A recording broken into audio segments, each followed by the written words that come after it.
మనస్ఫూర్తిగా నిర్వాహకులకు అభినందనలు తెలియజేస్తాను.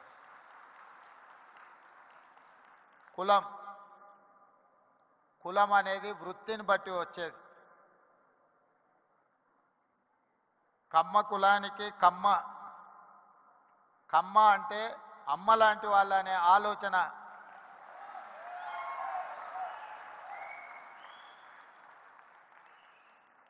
అమ్మ అంటే ఆకలి మీద వచ్చిన ఏ కొడుకునైనా ఎవరినైనా కడుపు చూస్తుంది, ఆకలితో ఉన్నాడేమో ఏమైనా పెడదాము అని.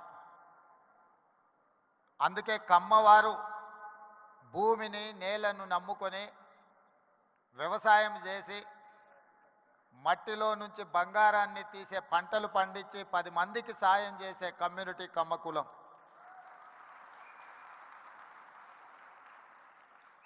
అందుకే ఒక సినిమాలో కొండ మీద అమ్మోరు కొండ కింద కమ్మోరు అని అన్నారు.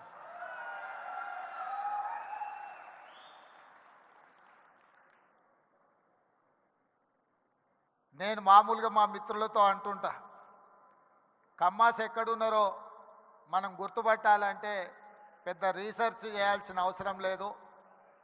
సారవంతమైన నేల, సమృద్ధిగా నీళ్ళు ఎక్కడ ఉంటాయో ఎత్తుకుతే అక్కడ తప్పకుండా కమ్మాస్ ఉంటారని చెప్పి, అది ఇవాళ కర్ణాటక అయినా, తమిళనాడు అయినా, తెలంగాణ అయినా, ఆంధ్రప్రదేశ్లో అయినా ఎక్కడ చూసినా సారవంతమైన నేలలుండి మంచి పంటలు పండించగలిగిన, మంచి పంటలు పండుతాయన్న భూమి ఉన్న ప్రతి దగ్గర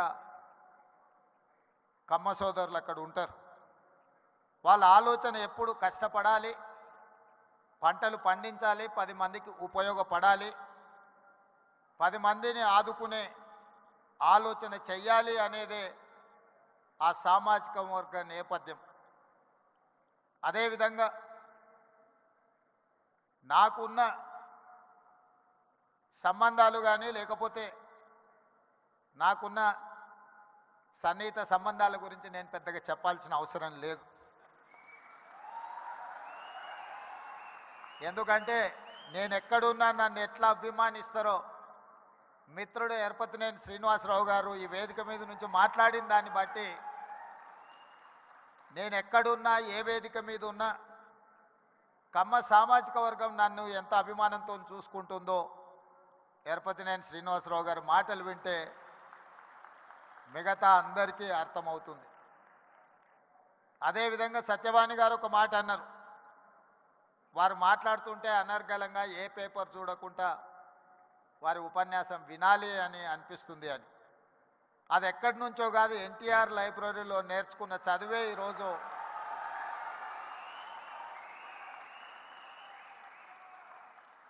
ఎన్టీఆర్ లైబ్రరీలో మేము చదువుకున్న చదువు ఇవాళ జీవితంలో ఉన్నత స్థానాలకు రావడానికి ఉపయోగపడ్డదని నేను గట్టిగా అందరి ముందు చెప్పడానికి ఏమాత్రం జంకను.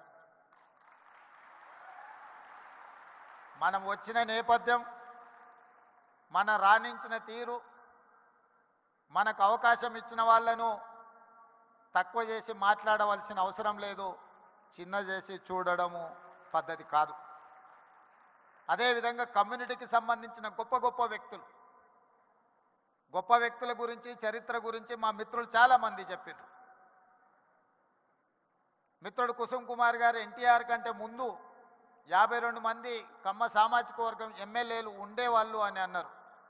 కానీ ఎన్టీఆర్ వచ్చిన తర్వాత ఎన్టీఆర్ ఒక బ్రాండ్ క్రియేట్ చేసింది. NTR is brand for politics.